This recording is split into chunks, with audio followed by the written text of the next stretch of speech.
O Observatório Antares, localizado na cidade de Feira de Santana, foi o primeiro observatório moderno do século XX construído no norte e no nordeste do Brasil. Nascido dos sonhos do garoto Augusto César Rico, fascinado pela astronomia, ele consegue tornar o Observatório Antares em realidade. E hoje é referência nos estudos e na formação e na divulgação da astronomia no estado da Bahia.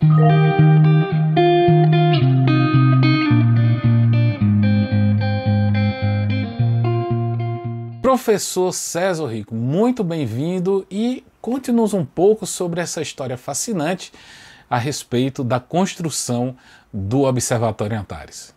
Eu estudava, naquela época era curso científico, no Colégio Santanópolis. E como todos os colégios, possuem feira de ciências. E nas feiras de ciências, eu fazia os cartazes e recortava as imagens das revistas que meu pai recebia, porque eu não tinha foto. Dilacerava literalmente a revista e colava nas cartolinas dos planetas, do Sol, a Lua, e fazia lá um estande de astronomia. E eu levava a luneta, e essa luneta eu fazia observações só do Sol, porque as aulas eram só de manhã e de tarde. Mas contagiava todos. E aí, então, houve uma atividade, me recordo bem, de um coral que o colégio completava a idade à noite. E então os estandes seriam abertos à noite, eu levei a luneta. Então foi uma coqueluche. Formou-se uma fila enorme de professores, funcionários, visitantes, os próprios alunos. Daí, então, eu notei que a minha curiosidade poderia ser também saciada a esses jovens, a essas pessoas que queriam. Então, eu digo, para que eu ter uma coisa e servir só para meu deleite pessoal, né? Daí veio a ideia de fundar um observatório. Eu fui chamado pelo dono do colégio, o professor Áureo de Oliveira Filho, e ele disse que recebia um recado que ele queria falar comigo. Mas, nessa estande, eu já tinha pedido a um amigo arquiteto, que era colega de meu pai, que fez um esboço do Observatório Planetário junto. E eu preguei lá na parede e botava futuro Observatório Planetário. Dr. Áureo de Oliveira Filho, ele foi durante muitos anos deputado estadual. Então, ele aí me disse, olha, eu soube aí o sucesso que você está fazendo aí com sua luneta e você tem essa ideia de construir um observatório. Eu, por ser deputado, né, e você aluno nosso, eu acho que eu posso contribuir. E eu vou contribuir da seguinte maneira. Nenhuma dessas audiências que eu tiver com o governador, que na época era Antônio Carlos Magalhães, você prepare a planta, prepare tudo direitinho, bote um terno, gravata, e aí eu vou lhe levar, e quem sabe ele pode, né, gostar da ideia e tentar lhe ajudar. E o governador ficou impressionado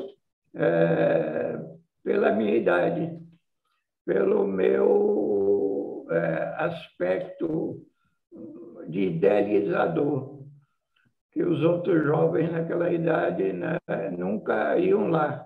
Ele sempre recebia jovens, mas era através de competições esportivas. Só um detalhe, o senhor tinha que idade? Eu tinha praticamente 17 para 18 anos. Eu tenho impressionante essa foto, inclusive, guardada. E ele disse, aqui o jovem que vem para eu homenagear e receber, mas é tudo jogador de futebol ou atletas, né? Mas seu pedido é uma coisa inusitada. A Bahia não tem, Salvador não tem, e eu acho que deve ser apoiado. Palavras de Antônio Carlos Magalhães, né? Mas não vai ser o governo do Estado que vai construir o observatório.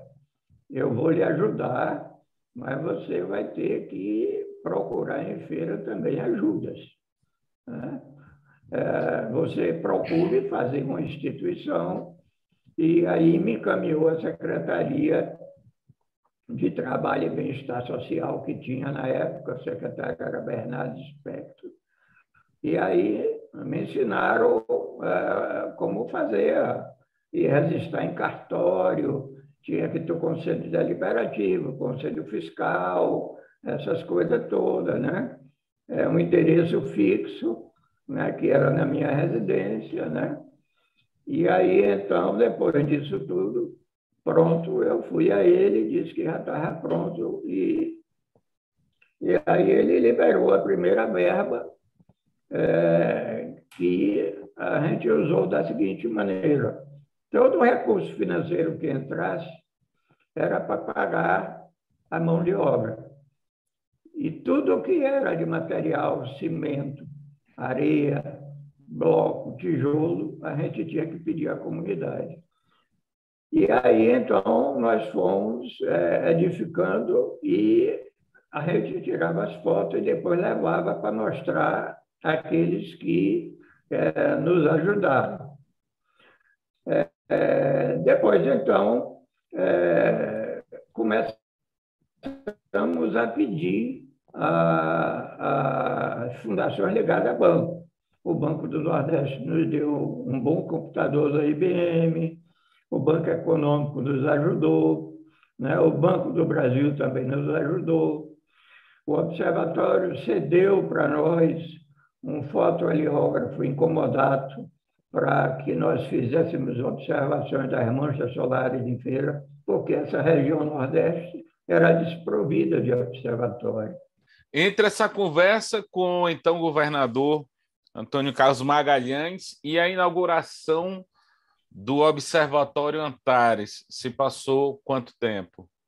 Olha, passou aí uns 3 anos, né? Porque o mandato dele foi de 4 anos, né? E aí nós conseguimos inaugurar ainda no governo dele.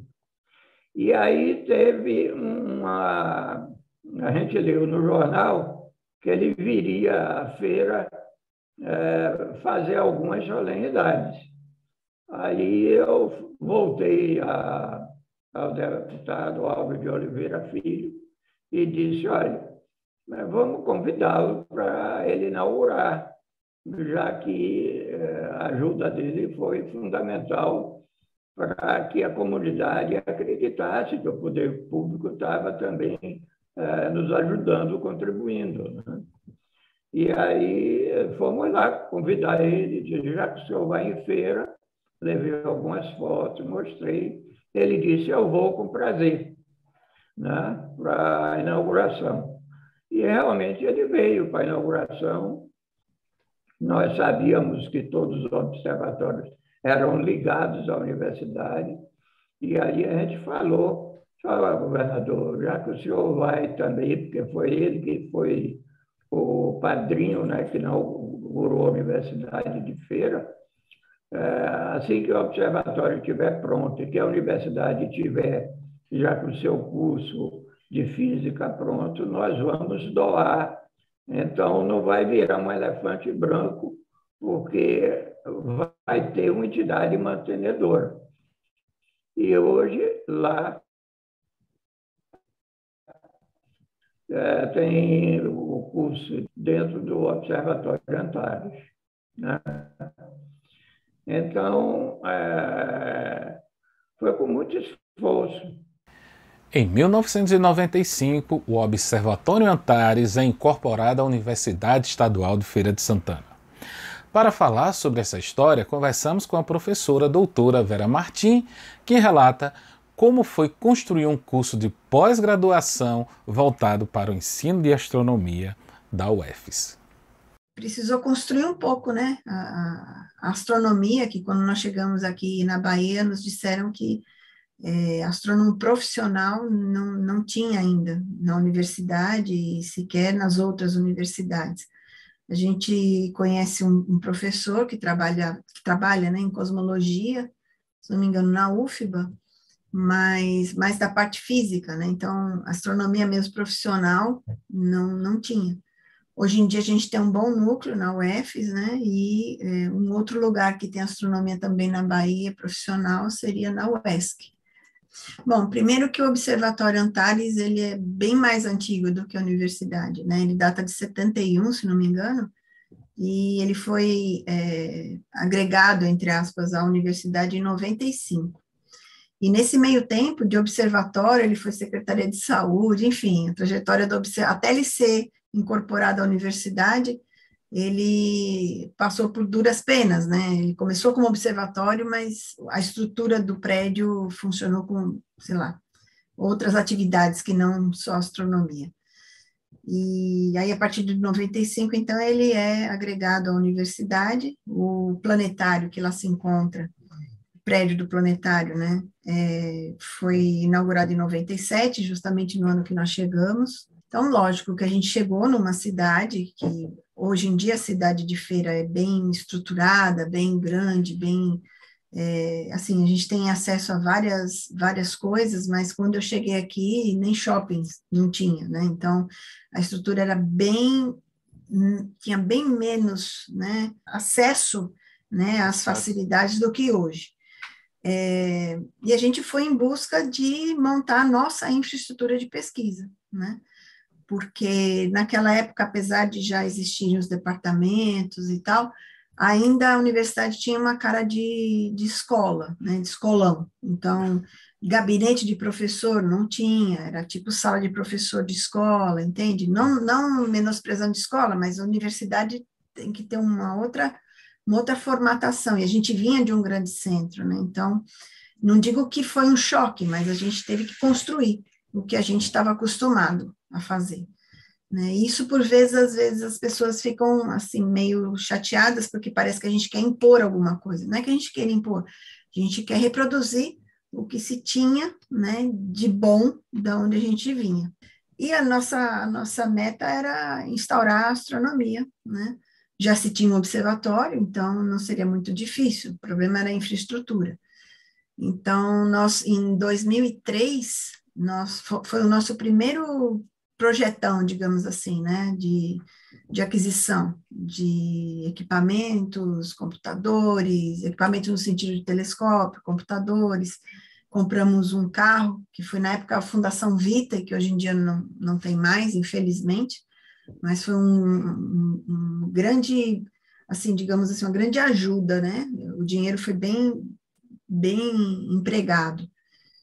E aí nós começamos, então, com a infraestrutura em 2003, com esse projeto, com atendimento escola, né? Porque dentro do projeto tinha toda não era simplesmente comprar as coisas, mas o objetivo maior era atendimento do público escolar, né? A gente no observatório, assim que chegamos, entramos como todo mundo, né, atendendo o público, e percebemos que precisava de uma atenção maior, principalmente, não só os estudantes, mas principalmente os professores, que muitas vezes levavam estudantes para o observatório e aquilo era um passeio, né?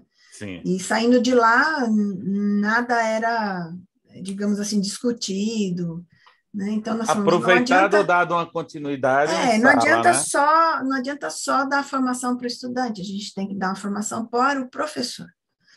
Aí, em 2006, 2007, a gente teve a especialização em astronomia implantada. Até lá, a gente fez várias capacitações, né, no Instituto Anísio Teixeira, que é em Salvador, que é voltado exatamente à formação de professores. Então, nós fizemos várias capacitações. Algumas a gente ia a Salvador, outras os professores vinham em Feira, né, ficavam um final de semana. Então, foram diversas. E aí, então, em 2007, a gente implantou especialização em astronomia. Ela teve 2 turmas, em média 25, 26 estudantes em cada turma, né? E em 2013, nós implantamos o mestrado profissional. Então, tudo que a gente fez desde que nós chegamos foi voltado para a escola, quer seja para o estudante, quer seja para o professor.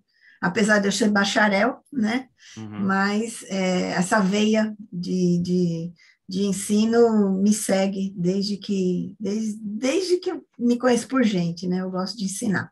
Em média, a gente teve 96 pessoas que passaram pelo mestrado. Desses 96, 76 já são mestres. Levando em conta que nós temos 15 matriculados na 8ª turma, então a evasão é bem baixa, né? A gente teve 2 desligamentos apenas, ano que vem faz 10 anos do mestrado, né? Então, em termos de formação, né, a gente está tentando dar o nosso recado. É um trabalho de formiga, né? Sim. Eu sempre digo que os alunos do mestrado, as turmas às vezes têm 10, 12, 15, é a nata da nata da nata da nata, né? Então, é trabalho de formiguinha mesmo, essa parte de formação de professores, e aí a gente espera que esses professores formados façam, né, sejam os capilares nas instituições onde eles trabalham. E é como trabalho de formiguinha, como acabou de falar a professora Vera, que hoje a Bahia se destaca como um dos estados com maior produção e estudos na divulgação da astronomia no Brasil, através do seu curso do mestrado profissional em astronomia, MP Astro, sendo o único em todo o Norte e Nordeste. E no próximo programa, a nova geração de astrônomos e astrônomas nascidos na Bahia e os desafios para além do ensino de astronomia.